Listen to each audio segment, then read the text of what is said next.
Bienvenue dans un nouveau vidéo de la chaîne Intemporelle. Aujourd'hui, on va parler de comment choisir un parfum pour porter avec un tuxedo.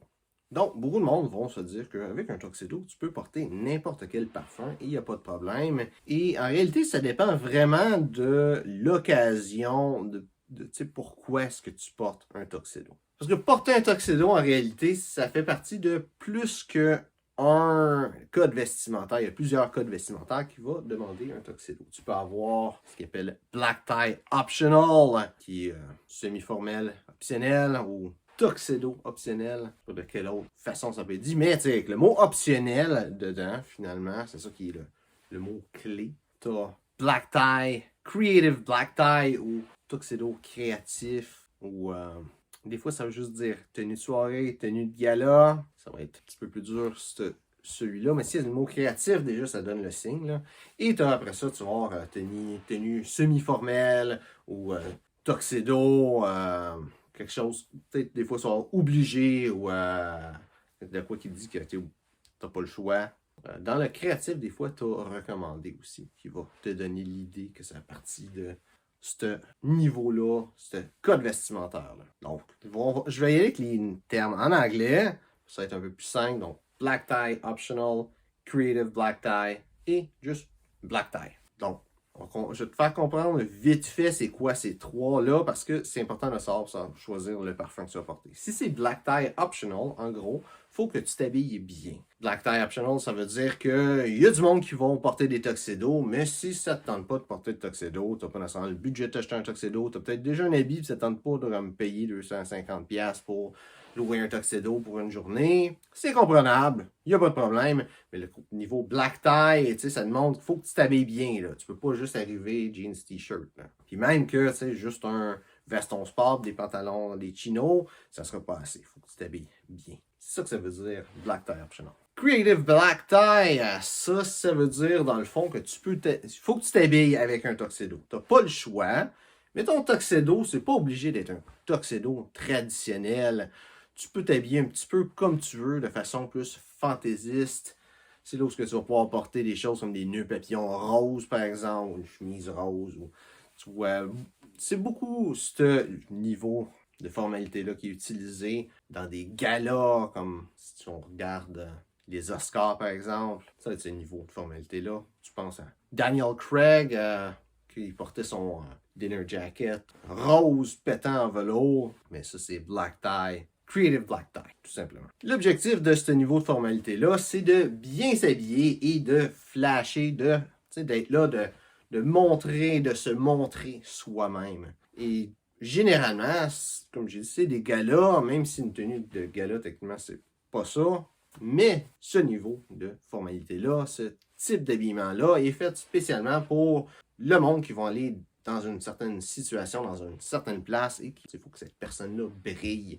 Un gala, c'est un bon exemple parce que le gala, la personne va s'asseoir, puis va peut-être se faire nommer, aller sur le stage, puis se faire féliciter, se faire donner un prix, puis tout ça. Donc, la personne est supposée de briller, si on peut dire ça comme ça. Finalement, black tie. Black tie, en réalité, c'est complètement l'inverse de Creative Black Tie. C'est le même genre de vêtements, c'est un tuxedo, mais la raison d'être de cet habillement-là, c'est de ne pas briller, tout simplement. C'est l'inverse. Un tuxedo, c'est un ensemble noir, et revers à satin, des petites bandes de satin sur le côté, c'est très très strict, nœud papillon noir, chemise blanche. Je peux y aller dans les accessoires, mais c'est pas mal de ça.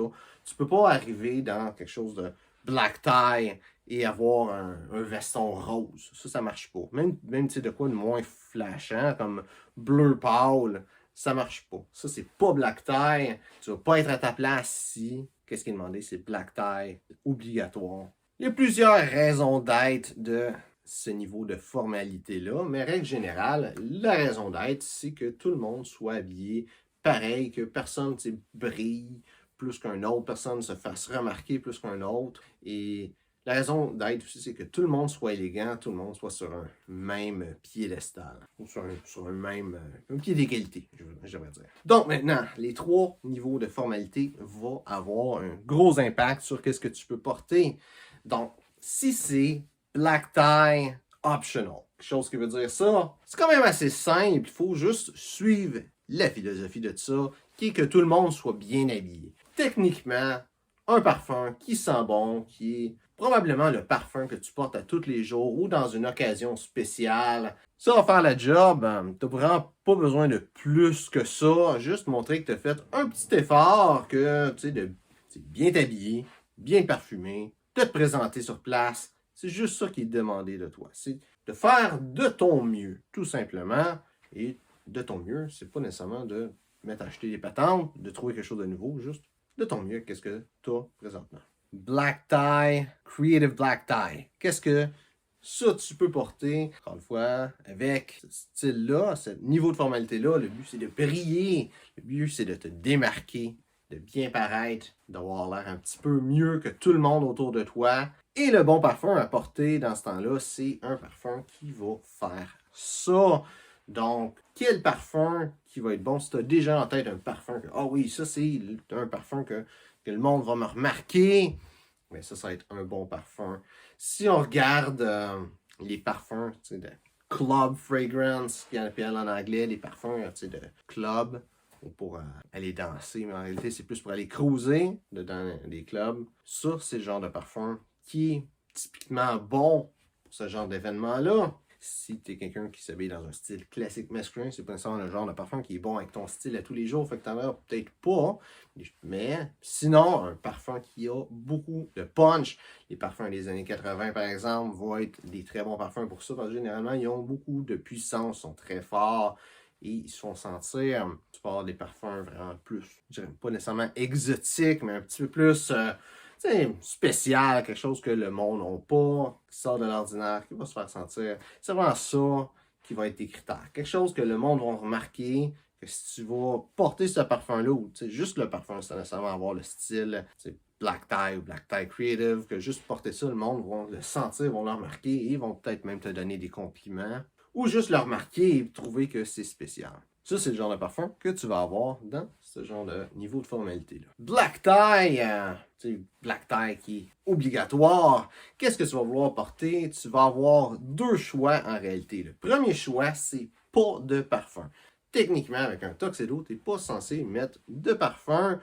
Ou tu n'es pas censé, c'est que c'est plus recommandé de ne pas porter de parfum. Mais pas de parfum, c'est une bonne première idée. Si, comme moi, tu es quelqu'un qui adore les parfums, qui a beaucoup de bouteilles, et que ça te tente de porter un parfum quand même, ou juste tu trouves que c'est important de mettre un parfum malgré tout, les lignes directrices vont être assez simples. Qu'est-ce que tu veux porter? C'est quelque chose qui est plaisant, qui ne va pas trop attirer l'attention, qui ne va pas être surpuissant. Tu veux quelque chose qui ne va pas projeter beaucoup. Tu veux une odeur qui va être bonne, qui va être agréable, et que, mis à part si quelqu'un s'approche de toi, tu sais, te serrer la main, au plus loin, tu as quelqu'un qui vient te serrer la main, que la personne ne puisse pas te sentir. C'est ça que tu veux avoir. Autre chose importante, tu veux un parfum qui va sentir relativement naturel, qui ne va pas être agressant. Tu ne veux pas quelque chose de super sucré comme odeur.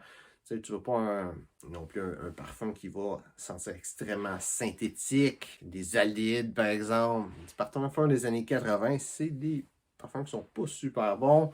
La seule note synthétique que je pense qui serait convenable avec ce genre de niveau de formalité-là, ce serait un parfum qui sent le savon.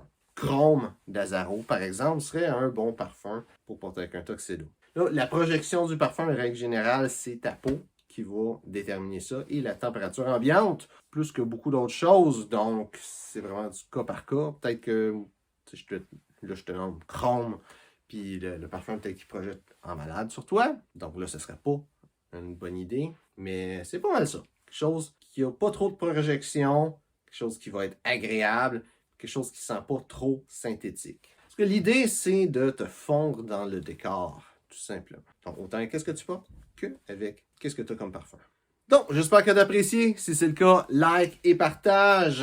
Si tu as des questions sur le sujet d'aujourd'hui ou des questions sur le style classique masculin, mets ça dans les commentaires. Ça me fera un plaisir de te répondre. Donc, merci de regarder la vidéo et on se voit une prochaine fois.